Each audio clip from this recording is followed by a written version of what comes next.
Assalamualaikum warahmatullahi wabarakatuh.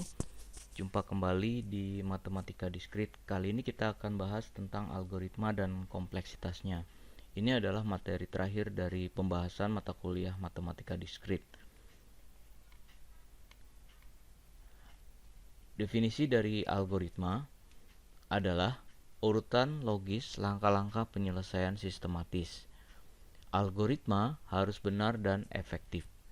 Nah, sebelum kita menggunakan algoritma, tentunya kita harus mempunyai tujuan. Nah, tujuan itu kita bisa tulis langkah-langkahnya. Nah, langkah-langkah yang harus kita kerjakan itu langkah-langkah yang logis, yang tentunya bisa dikerjakan. Tujuannya seperti apa? Misalkan kita membangun sebuah rumah, maka kita akan melakukan langkah-langkah cara untuk mengerjakan pembangunan rumah tersebut. Kita mulai dari langkah-langkah logisnya seperti apa.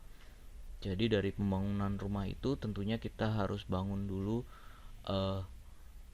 membereskan dulu tanah di mana tempat kita akan membangun. Kemudian kita buat pondasinya, kemudian kita buat dindingnya, kemudian baru kita buat atapnya. Itu langkah yang sangat sederhananya.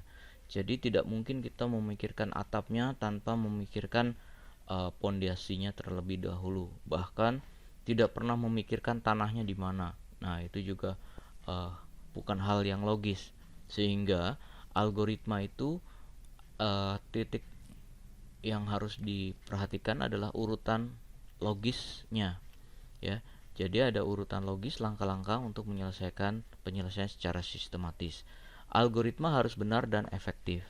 Nah, di sebelah kanan ini, gambar sebelah kanan adalah algoritma yang dituliskan dalam sebuah flowchart. Di sini ceritanya mencari akar persamaan kuadrat. Nanti kita akan bahas di belakang bagaimana jalan ceritanya dari gambar ini.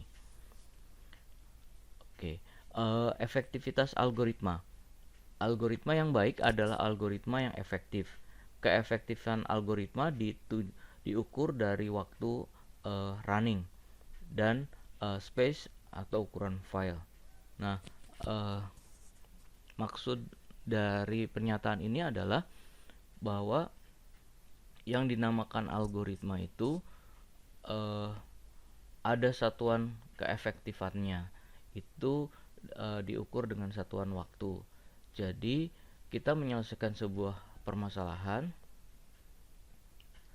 akan diukur berapa lama waktu untuk mengerjakan hal tersebut. Kemudian berapa ukuran file. Semakin kecil ukuran file, maka algoritma semakin baik. Semakin cepat algoritma menyelesaikan pekerjaannya, maka dikatakan algoritma itu adalah algoritma yang efektif.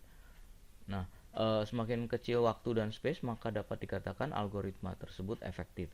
Kebutuhan waktu dan ruang suatu algoritma bergantung pada ukuran masukan, yaitu jumlah data yang diproses dan berapa lama cara memprosesnya. Keefektifan algoritma berguna untuk membandingkan dengan algoritma lain yang menyelesaikan masalah yang sama. Kebutuhan waktu dan ruang. Kebutuhan waktu biasanya diukur dalam satuan detik. Kebutuhan ruang biasanya diukur dalam satuan byte. Algoritma secara umum digunakan dalam pemrograman, tetapi tidak menutup kemungkinan digunakan dalam hal di kehidupan kita sehari-hari.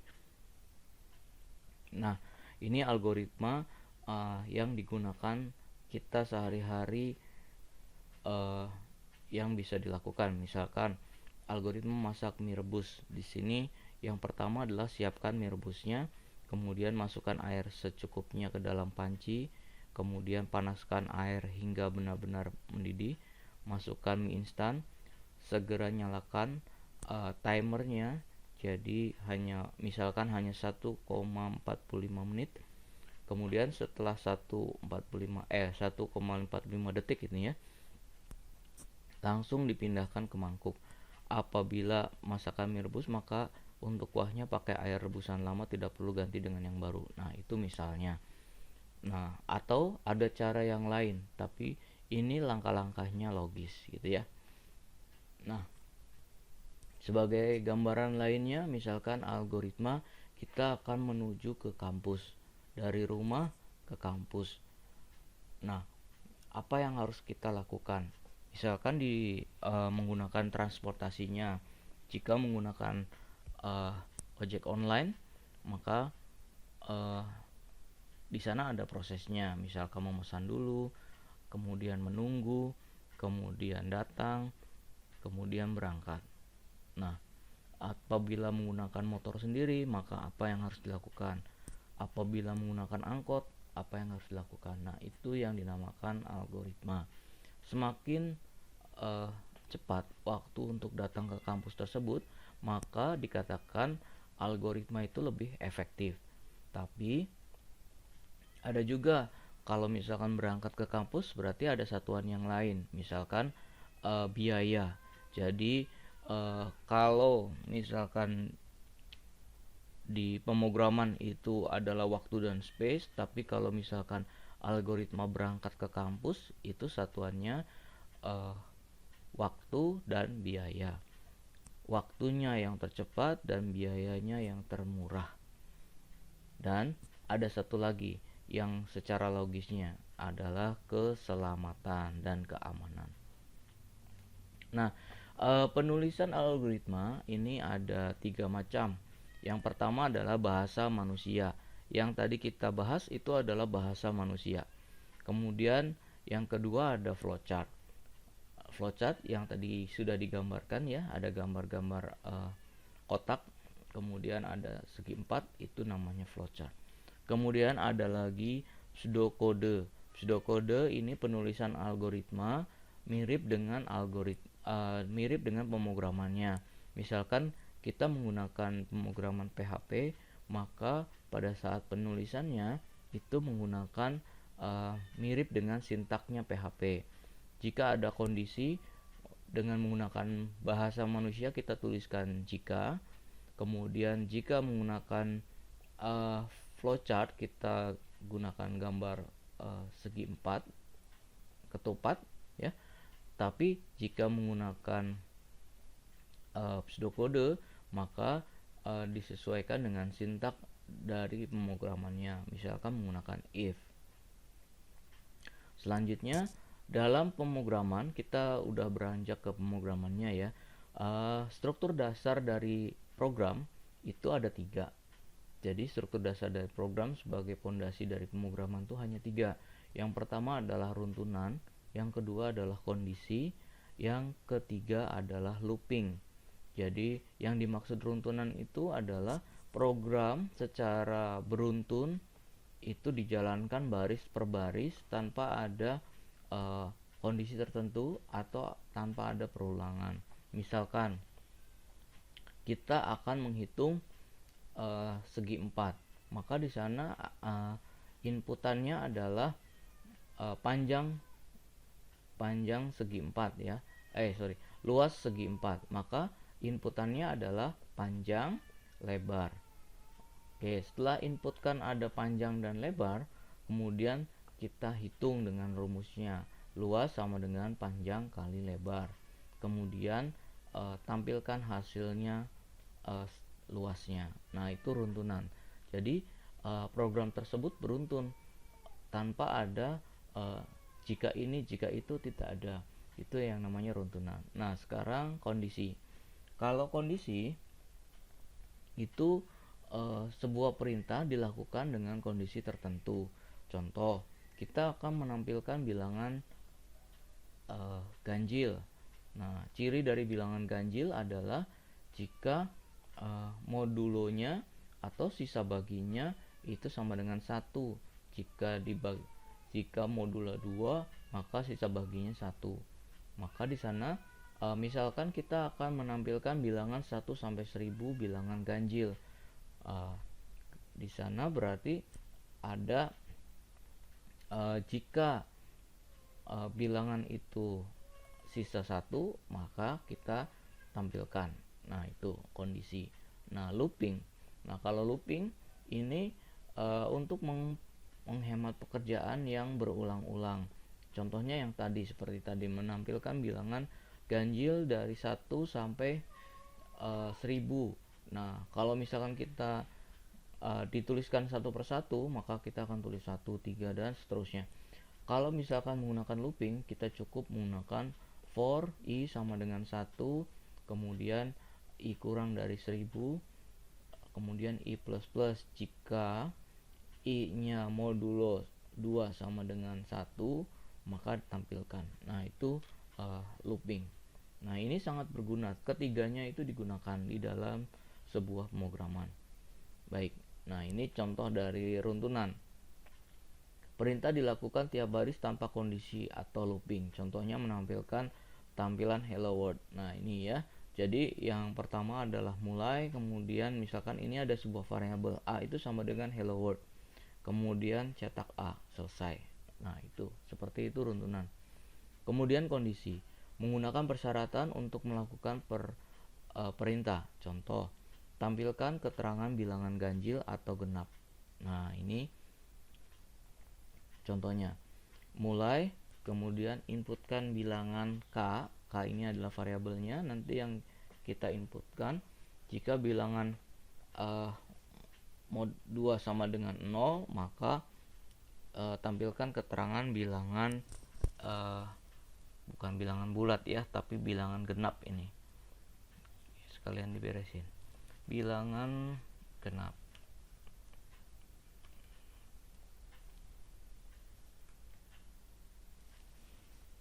Nah, lainnya keterangannya bilangan ganjil, selesai.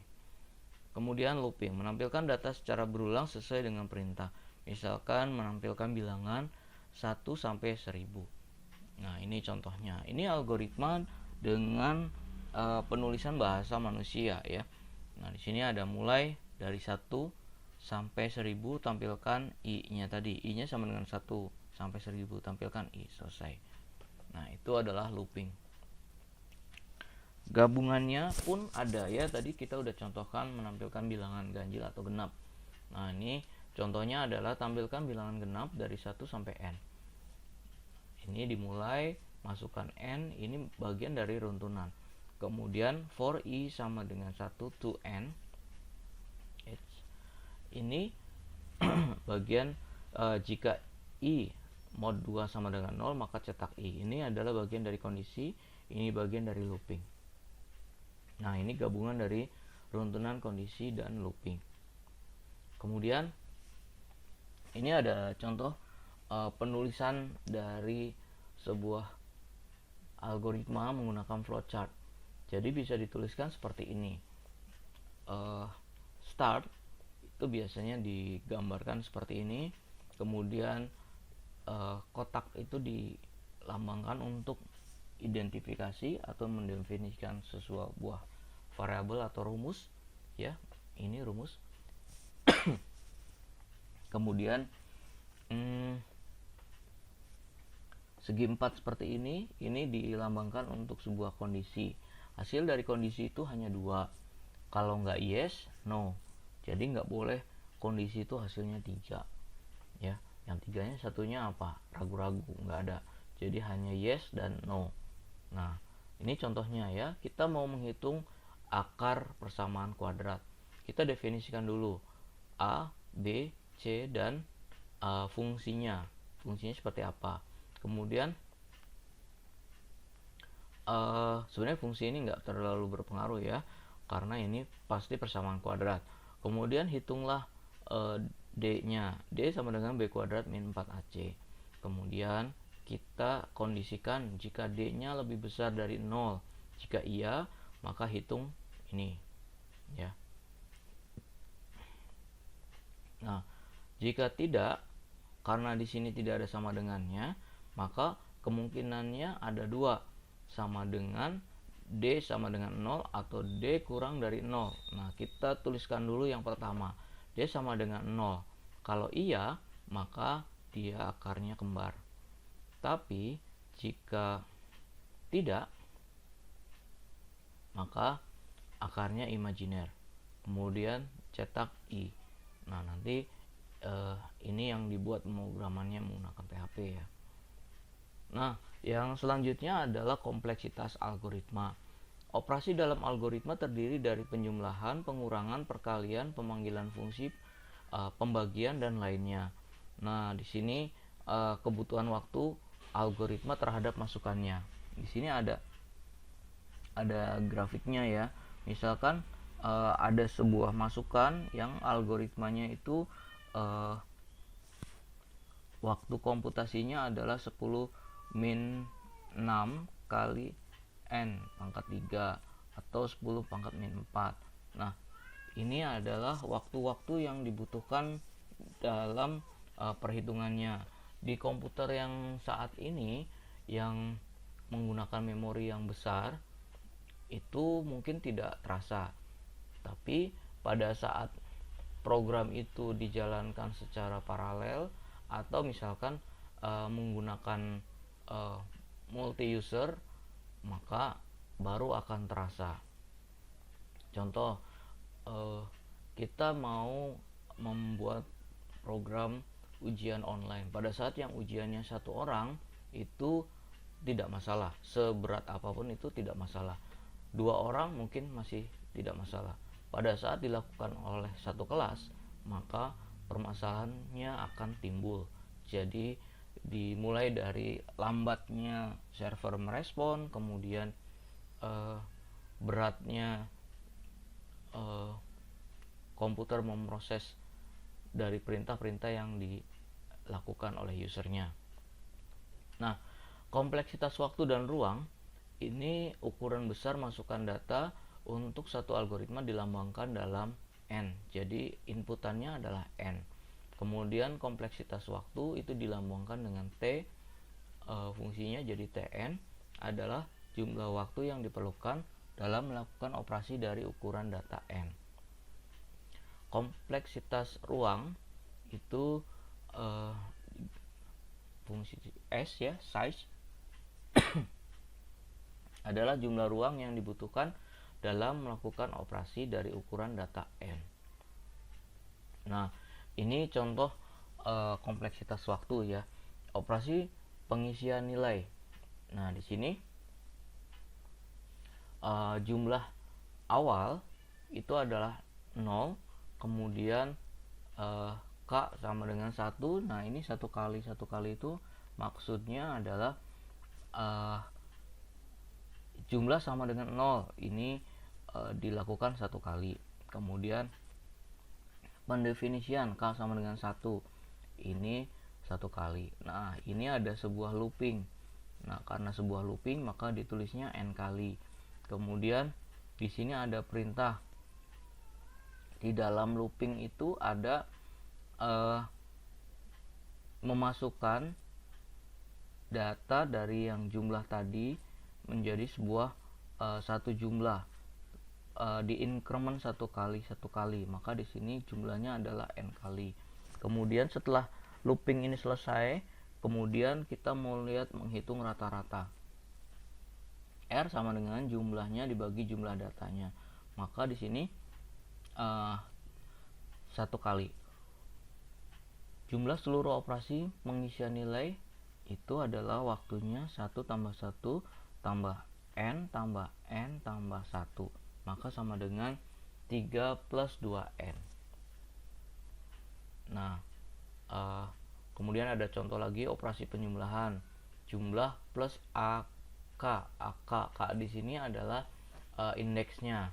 Nah, K-nya itu increment ditambah 1 per 1, maka sama-sama n kali. Maka jumlah operasi penjumlahan adalah n atau 2n. Jadi ini bukan penjumlahan seperti di matematika biasa ya. Ini adalah menghitung jumlah langkah. Sederhananya adalah jika sebuah perulangan maka itu adalah n kali. Jika perintah biasa maka itu adalah 1 kali. Nah, seperti itu ya. Nah, ini operasi pembagian. Ini enggak ada bukan sebuah penjumlahan dalam looping, maka dia 1 kali. Nah, tadi dari yang digambarkan ini, misalkan yang ini ada 3 plus 2n, kemudian di sini ada T2 nya adalah 2n, dan ini adalah 1. Nah, ada notasi lain untuk menggambarkan yang tersebut, namanya notasi big O. Definisinya adalah Tn sama dengan O Fn, yang artinya Tn berorde paling besar Fn bila terdapat konstanta C, dan N0 sedemikian hingga Tn kurang dari sama dengan Fn. Nah, tujuan dari penggunaan notasi big O ini untuk menggantikan konstantanya ya. Jadi kayak misalkan seperti ini, yang ini ya, T1 ini sama dengan 3 plus 2n, maka big O nya adalah 2n. Jadi konstantanya hilang, jadi nggak perlu menuliskan konstantanya. Kita untuk menghitung kompleksitasnya cukup menghitung dari berapa n yang orde terbesarnya. Di sini n nya orde 1, maka di sini yang ditulisnya 2n.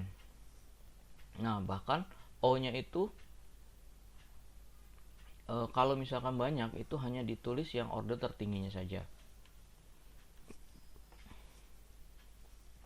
Nah, ini contohnya ya. Tunjukkan bahwa Tn sama dengan 2n kuadrat plus 6n plus 1 sama dengan big O n kuadrat. Nah, ini penyelesaiannya. Kita mengamati bahwa jika n lebih besar dari 1, maka n kurang dari sama dengan n kuadrat, dan 1 kurang dari n kuadrat, sehingga kita bisa tuliskan 2n kuadrat plus 6n plus 1 itu sama dengan kurang dari sama dengan, ini pasti lebih besar, 2n kuadrat ditambah 6n kuadrat ditambah n kuadrat, itu sama dengan 9 kuadrat untuk semua n. Jadi kita dapat mengambil C nya itu sama dengan 9, N0 nya sama dengan 1, maka memperlihatkan bahwa Tn 2n kuadrat plus 6n plus 1 sama dengan big O nya n kuadrat. Jadi simpelnya kita ambil dari orde yang tertingginya, maka itulah big O nya. Oke, bisa dibaca ya. Ini saya ambil dari buku Matematika Diskrit karya Rinaldi Munir. Nah, kelompok algoritma berdasarkan kompleksitas waktunya.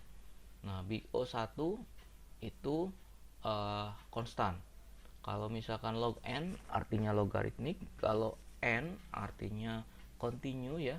Kemudian n log n itu namanya n log n, kemudian n kuadrat kuadratik, n pangkat 3 adalah kubik, 2 pangkat n adalah eksponensial, n faktorial adalah faktorial. Nah, itu adalah algoritma berdasarkan kompleksitas waktunya. Nah, sekarang kita akan mengimplementasikan algoritmanya menggunakan PHP. Bahasannya adalah yang pertama kita belajar install dulu ya, install PHP-nya. Kemudian yang kedua struktur dasar pemrograman. Kita contohkan 3 contoh program, yaitu runtunan, kondisi, dan looping. Kemudian kita contohkan juga program, kita bahas program yang tadi ya, menghitung akar. Oke, sekarang kita mulai install dulu. Sebelumnya kita cek dulu drive C nya apakah sudah terinstall atau belum. Nah, di sini kita menggunakan exam ya, jadi nggak ada examnya. Sekarang kita coba install. Untuk programnya bisa di-download di apache friend.org ya. Di sana bisa download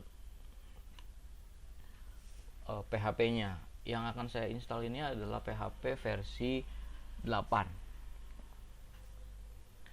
Untuk pemula mungkin tidak ada bedanya, versi 4, 5, 6, 7, 8 itu tidak ada bedanya. Tapi kalau untuk pemrograman yang untuk aplikasi yang lebih luasnya itu baru berpengaruh. Sekarang kita install dulu.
Pemrograman PHP ini sangat mudah ya. Jadi banyak pemula yang memulai pemrogramannya dengan menggunakan PHP. Tapi baiknya mulailah belajar pemrograman atau algoritma dengan menggunakan bahasa C. Kemudian bahasa C, bahasa C++. Nah, turunannya adalah nanti setelah memahami bahasa C itu turunannya akan mudah memahami MATLAB, akan mudah memahami PHP dan pemrograman di bawahnya yang basicnya menggunakan C tersebut. Dengan menggunakan bahasa C tadi, di sini sangat case sensitif ya. Case sensitif artinya variabel A besar dengan A kecil itu berbeda. Jadi kita dituntut untuk disiplin dalam menulis kode programnya, tidak asal-asalan. Nah, kalau mau asal-asalan itu bisa menggunakan basic ya, atau Visual Basic yang sekarang sudah jarang menggunakan. Kalau menggunakan basisnya C atau Java, itu kita harus konsisten dengan penulisannya. Besar kecil itu berpengaruh. Oke, sudah hampir selesai.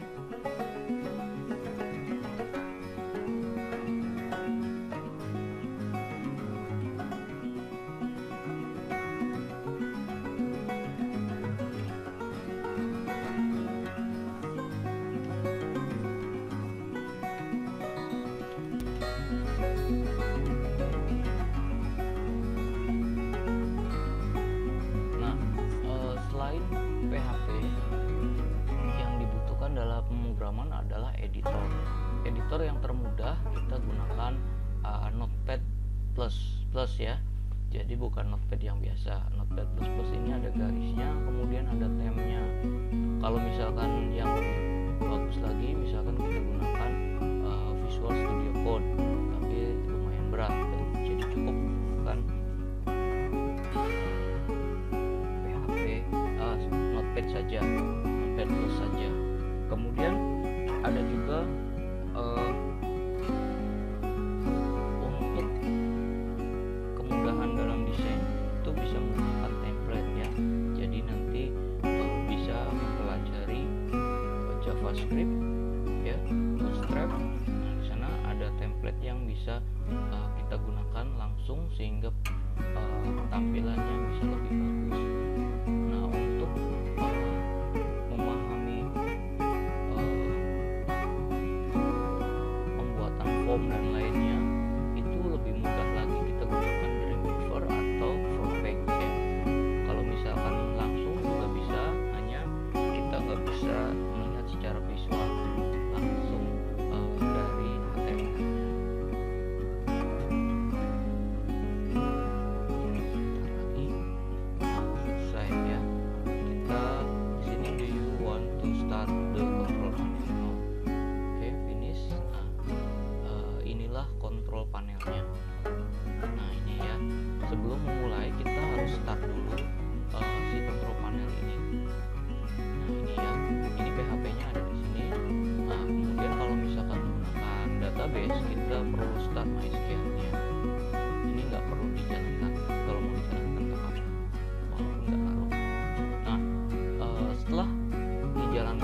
jalan ya, udah nyampe di sini. Nah di sini welcome to exam for window, ini versi 8 ya. Kita lihat di PHP infonya ada apa sih di dalamnya. Nah ini dipublikasikan di 19 Oktober ya 2021, masih baru sekali ya. Kemudian versinya ini tadi versi 8 ya. Ini ya konfigurasinya, Apache versi, ini versi PHP-nya versi 8.0.12. Nah port yang kita gunakan secara default itu ada di port 80 ya. Nah programnya, semua program itu adanya di htdocs. Baik, kita mulai saja ya programnya. Kita mulai dengan menjalankan notepad-nya. Ini ya notepad plus seperti ini. Oke. Nah kita coba membuat sebuah program runtunan, misalkan hello world. Cara nulisnya seperti ini. Dimulai dari kurang dari tanda tanya PHP, ini wajib sintaksnya. Terus kita misalkan mau menampilkan hello world, hello.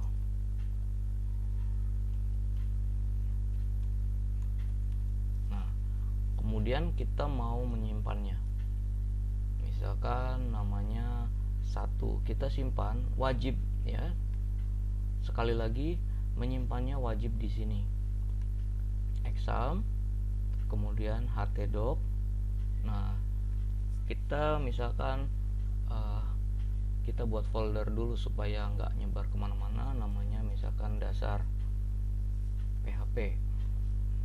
Nah, di sini kita simpan, misalkan namanya 1.php. Nah, setelah disimpan maka warnanya akan berubah ya. Nah, kita cara menjalankannya misalkan seperti ini, localhost slash. Nah, localhost itu gabungan dari c exam htdoc, itu kita panggil di browser namanya localhost.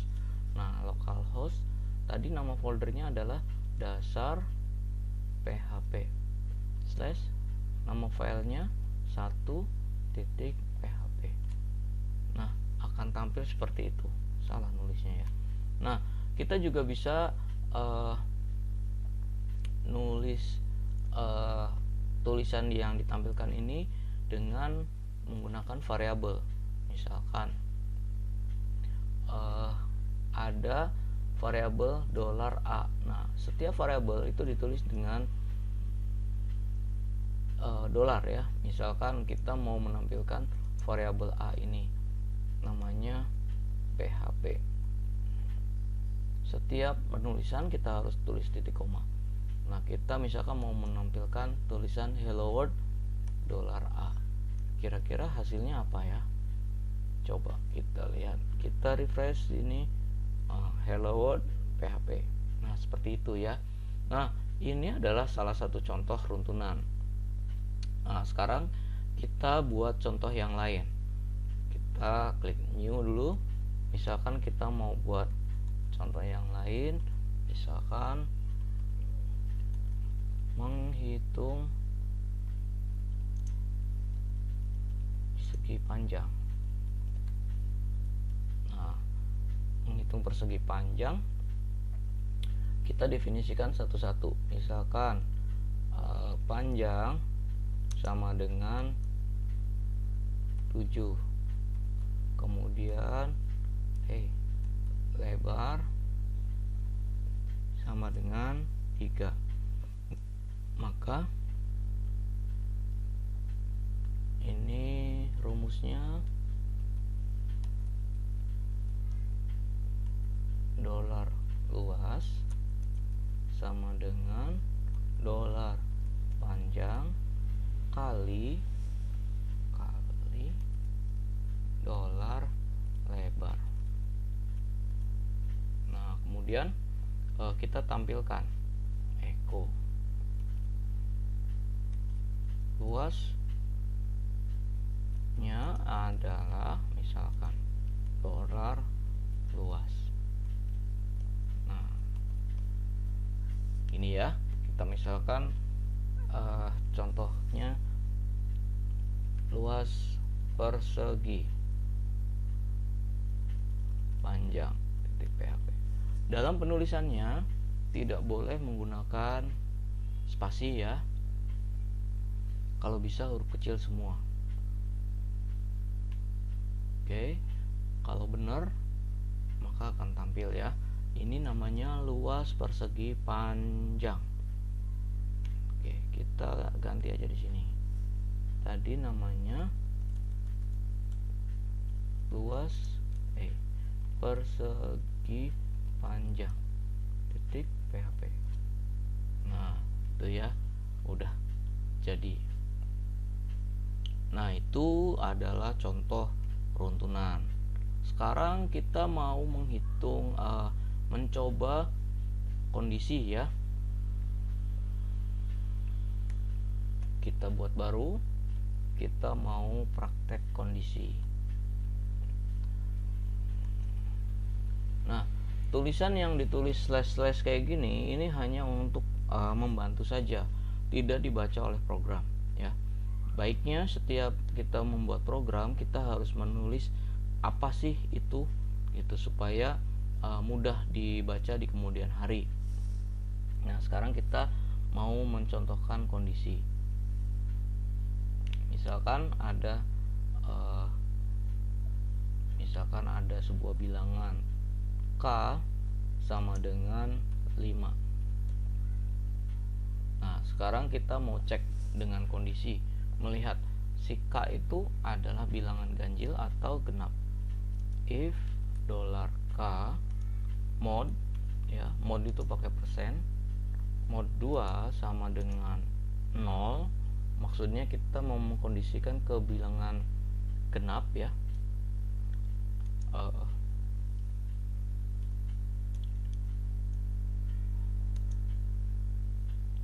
Terus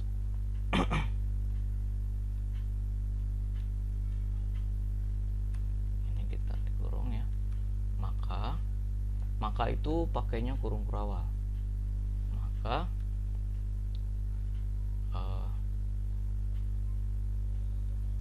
echo $K adalah bilangan genap. Nah, sekarang kalau bukan,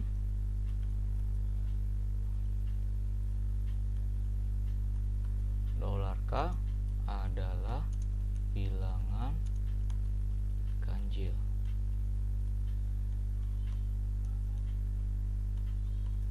Nah, sekarang ini ya, kita simpan, namanya kondisi titik PHP. Nah, nih kita coba.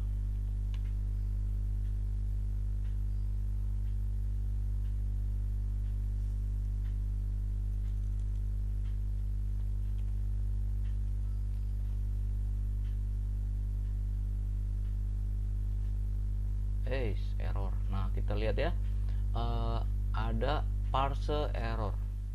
Biar kita tahu ya. Line 4. Di sini ada sama dengan.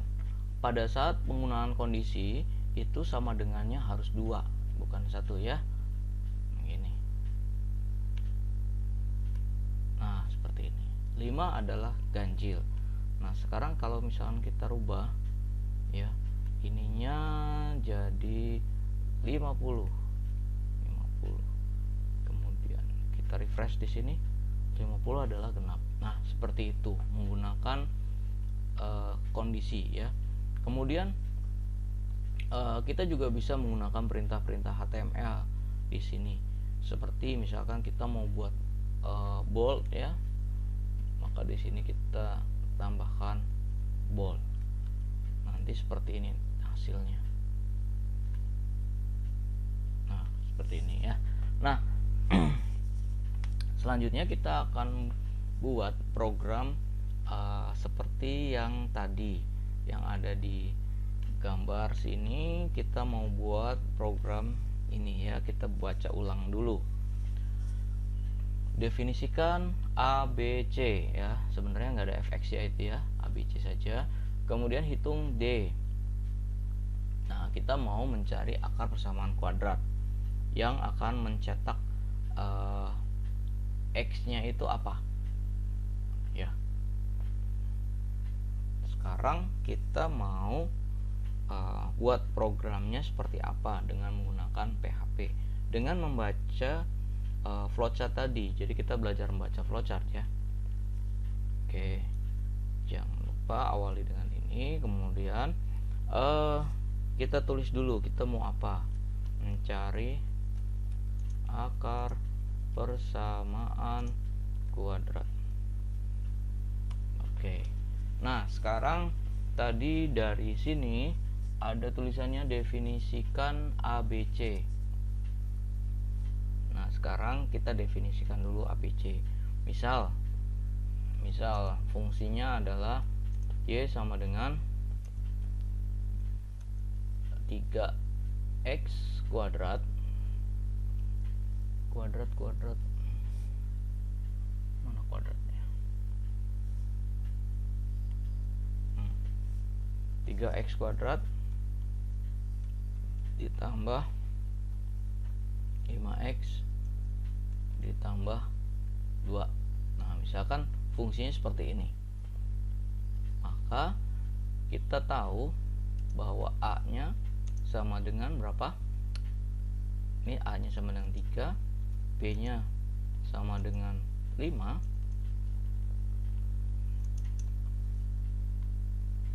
ini ya. Kemudian C nya sama dengan 2. Nah, maka ini hanya keterangan saja ya. Kita tulis dari yang ini, kita definisikan dulu ABC ya. Kita definisikan dulu ABC. Maka kita tuliskan, karena ini program sederhana nggak pakai inputan, kita definisikan dulu $A sama dengan 3, $B sama dengan 5, kemudian $C sama dengan 2.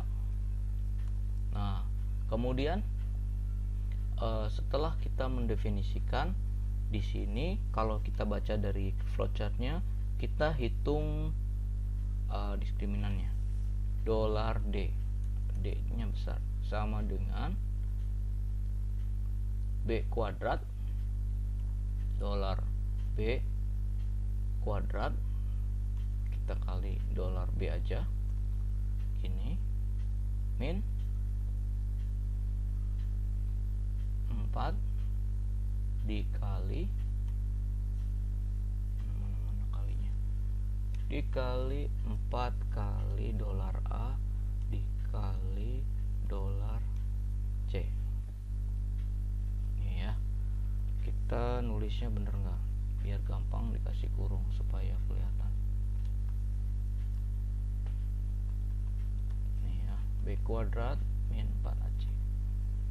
Nah, ini baru menghitung kotak yang ke ini ya. Nah, sekarang kita mau buat kondisi D lebih besar dari 0. Nulisnya gimana? Ini ya, kondisi D besar dari 0. Ini keterangannya.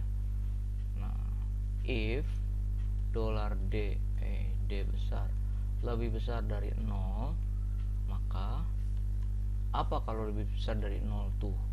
Di sini kalau D-nya lebih besar dari 0, maka hitung X1 dan X2. Nah, maka $X1 sama dengan apa rumusnya tadi? Min B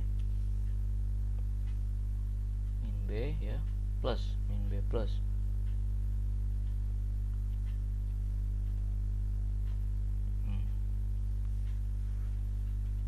tahu jalan enggak ya? Nanti kalau salah kan kita tinggal bisa lihat ya.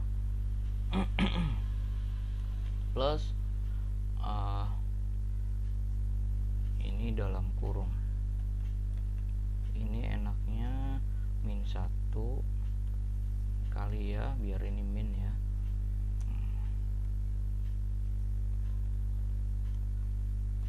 Plus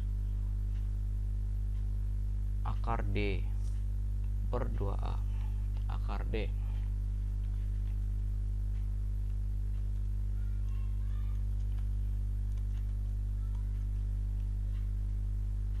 Nah, ini kan per 2A nya di sini. Per 2 kali dolar A. Oke. Dolar X2. Kita copy saja. Nah, di sini minus. Nah, ini kalau D-nya lebih besar dari 0.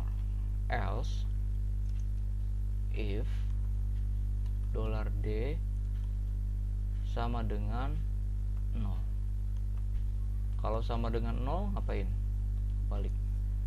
Kalau sama dengan 0 maka kita langsung echo aja di sini ya, supaya satu ekonya.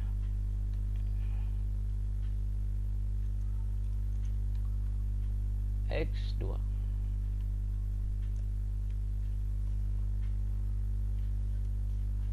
Kalau D-nya sama dengan 0, maka akarnya kan kembar. Kita tulis X saja. X-nya adalah min B. Ini ya, sama aja ya. Rumusnya sama. Tapi ininya dibuang. Ini kebanyakan kurungnya. Oke. Kemudian echo. Ada sebagian yang nulisnya print ya, boleh saja.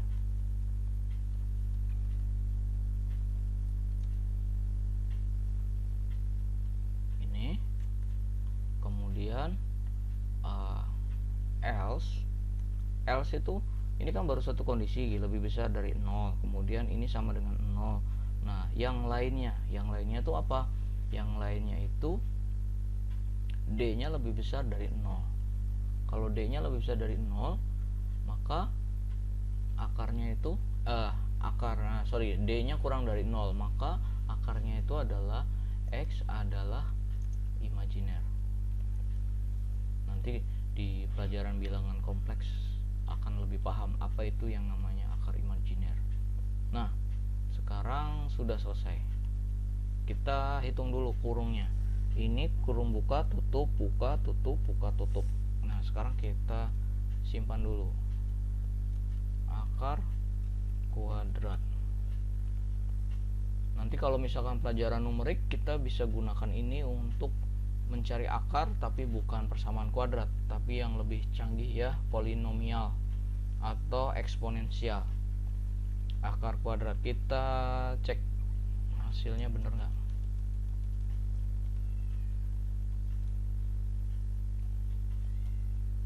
Oke, ada error di sini line 11, nggak apa-apa ya, biar error tuh belajar.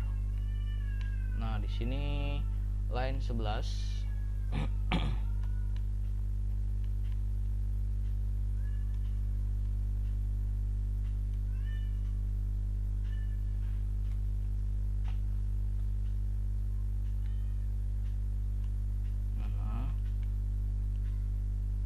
Ya, nah berarti ini akarnya akar kembar ya, akar kembar. Jadi yang dihitung itu menghitung yang ini.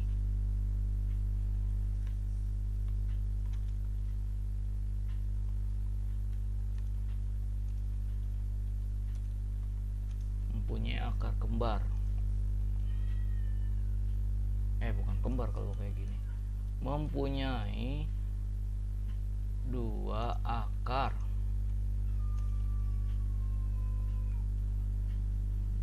Ini ya, kalau akar kembar yang di bawah. Nah, ini. Kalau lebih bagusnya lagi persamaannya ditulis supaya kelihatan. Persamaan ini misalkan ini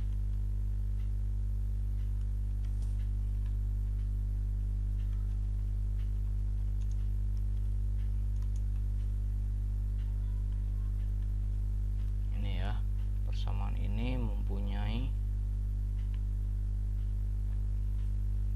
nah seperti itu. Jadi ini contoh programnya ya, kita kecilkan supaya bisa terlihat. Ini bisa ditulis kayak gini, kita tuliskan kayak gini tuh, gitu ya. Boleh di enter kayak gini, misalkan kita kecilkan biar kelihatan full. Nah ini ya, jadi ini program untuk mencari akar persamaan kuadrat. Ini adalah mendefinisikan gambar yang pertama. Kalau dari ini adalah gambar yang pertama, mendefinisikan, kemudian menghitung itu gambar yang ini hitung ya. Nah terus ini kondisinya ada 3. Kondisi ada 3 itu kita bisa lihatkan ada di gambar ini ya, kondisi 1, 2, nah satu lagi ini sebenarnya ada 3 nih, jadi hasilnya kan 1, 2, 3. Nah sisanya ini ya, if, nah ini sisanya di sini juga sama, if kemudian else, ini sisanya. Nah seperti itu. Jadi itu yang bisa dijelaskan contoh program dasar dari algoritma. Nah kemudian untuk menghitung seberapa big O nya berapa nih, kalau dari program ini terlihat ya, big O nya adalah cuman 1. Dia cuman 1, enggak hanya sebuah konstanta saja, karena tidak ada perulangan di sini, nggak ada n-nya ya. Ini program yang mudah. Baik, itu saja yang bisa disampaikan untuk